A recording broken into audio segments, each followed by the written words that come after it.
The Lord is my portion, saith my soul. It is not the Lord is partly my portion, nor the Lord is in my portion, but he makes himself up the sum total of my soul's inheritance. Within the circumference of that circle lies all we possess or desire. The Lord is my portion, not his grace merely, nor his love, nor his covenants, but Jehovah himself. He has chosen us for his portion, and we have chosen him for ours. It is true that the Lord must first choose our inheritance for us, or else we shall never choose it for ourselves.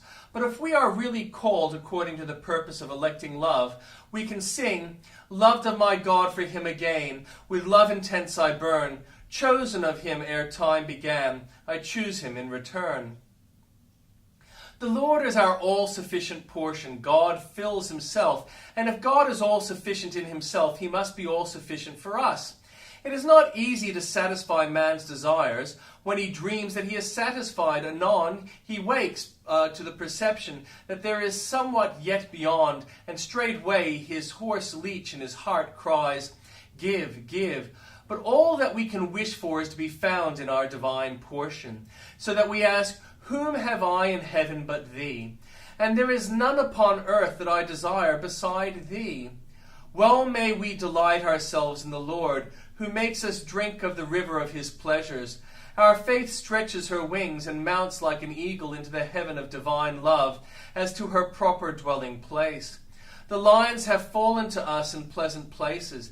Yea, we have a goodly heritage. Let us rejoice in the Lord always. Let us show to the world that we are happy and a blessed people, and thus induce them to exclaim, "We will go with you, for we have heard that God is with you." Thine eyes shall see the King in his beauty.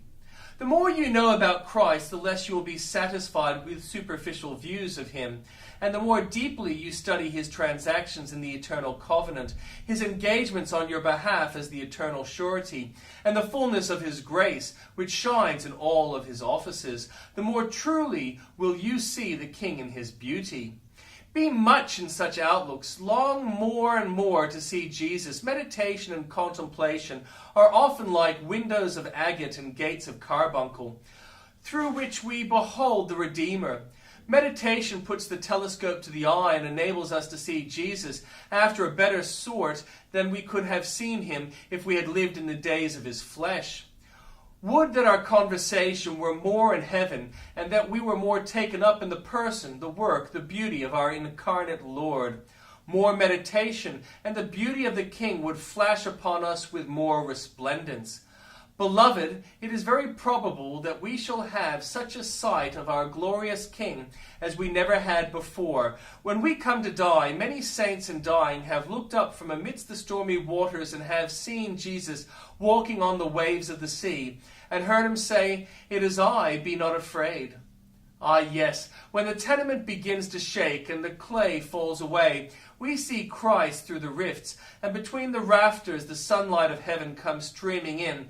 But if we want to see face to face the King in his beauty, we must go to heaven for the sight, or the King must come here in person.